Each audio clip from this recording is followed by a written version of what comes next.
But again, good to be up here. Good to be here at NIAID this morning. So I'm going to talk to you about our project, Systems Immunology Profiling of Respiratory Viral Infections in Vulnerable Populations. I'll give the intro and then talk about the first project, and then Carmen will come up and talk about the adult cohort. So by way of background, and these slides have been shown in the past, but fundamentally, acute respiratory viral infections are the most frequently occurring global illness. They produce significant morbidity and mortality, particularly in vulnerable populations. I think the last 5 years have just further highlighted the relevance of acute respiratory viral infections, as we've thought so much about SARS-CoV-2, seasonal coronaviruses, and of course, many others. So the overall goal of our project is to better understand the molecular and cellular immune signatures, in particular in vulnerable host populations and compared to healthy controls, to these viruses, and to understand how those relate to clinical complications. So in project one, and I'll show you a diagram of this in a moment, we're studying children, and in particular, focusing on asthma, ATP, which is just means allergy, and healthy controls. And then in project two, this is an adult cohort of adults with rheumatoid arthritis or at risk for autoimmune disease and healthy controls. This is the diagram indicating that. So it's a complicated diagram. I think I have a pointer here, but yeah, again, fundamentally just to show these two cohorts are really running in parallel. So they're highly synergistic in terms of how we've enrolled, when we've sampled, and I'll show this in a moment, but fundamentally, all of these individuals are brought in when well. So in other words, in the absence of a respiratory infection. So we have baseline data, which is very important in infectious disease studies. And then we do this frequent sampling with 3 time points during a reported respiratory infection.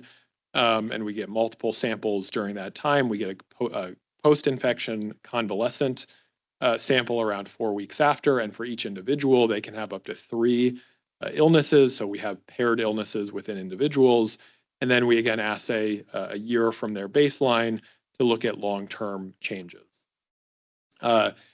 This is in many ways targeting mucosal or respiratory samples. I'll show this again in a moment, but basically nasal samples, lower airway sputum samples, in addition to blood samples. The aims are sort of fundamentally around profiling across different compartments. Today, we're going to largely focus on aims 1 and aims 3. Aim 1 is a multi-omic respiratory profiling, so looking at the transcriptome, proteome, epigenome, as well as virologic information from the respiratory samples. Aim 3 is to do that at a single cell resolution, but not only within the airway, upper airway, lower airway, and blood together. Then aim 2, which we're sort of just getting started on the data generation, is looking systemically at various antigen responses, so not only the virus, but also self-antigen in the case of the autoimmune population and allergen-specific responses in the pediatric population, as well as antibody responses. This is all tied together through our clinical core, our adaptive core, and then our data management and our adaptive and genomics core, so our data generation cores and our analysis core. Just to show the people involved, here they are. I should make the pictures larger, but Carmen and I leading it, along with all the wonderful leadership at Benaroya, Wendy and Jane in particular, really helping move this all forward. And we have Peter Lindsley, Karen Sarsoletti, leading our data generation, and Naresh, who's here, as well as Kim Dillon-McFarland, leading our data management and analysis. All right, so with that, that's the overview of our study.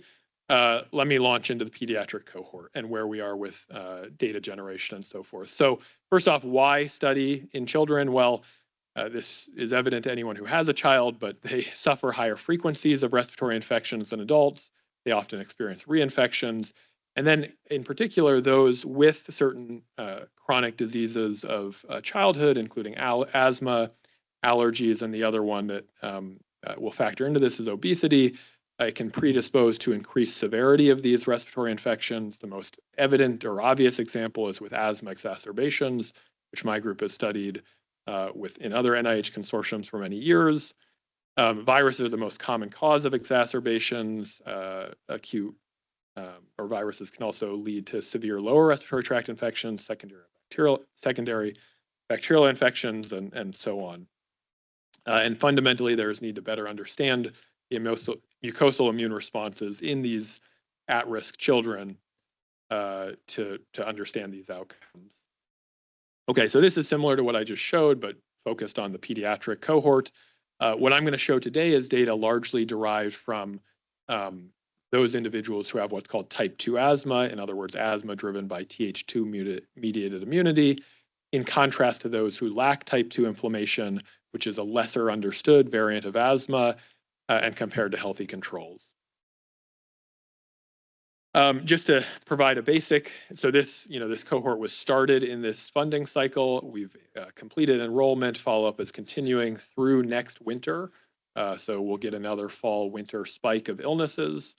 We're capturing a high rate of respiratory illnesses, over 100 a day, with a goal of 170 or above. And we have, as I'll show today, some really beautiful preliminary data and analysis ongoing.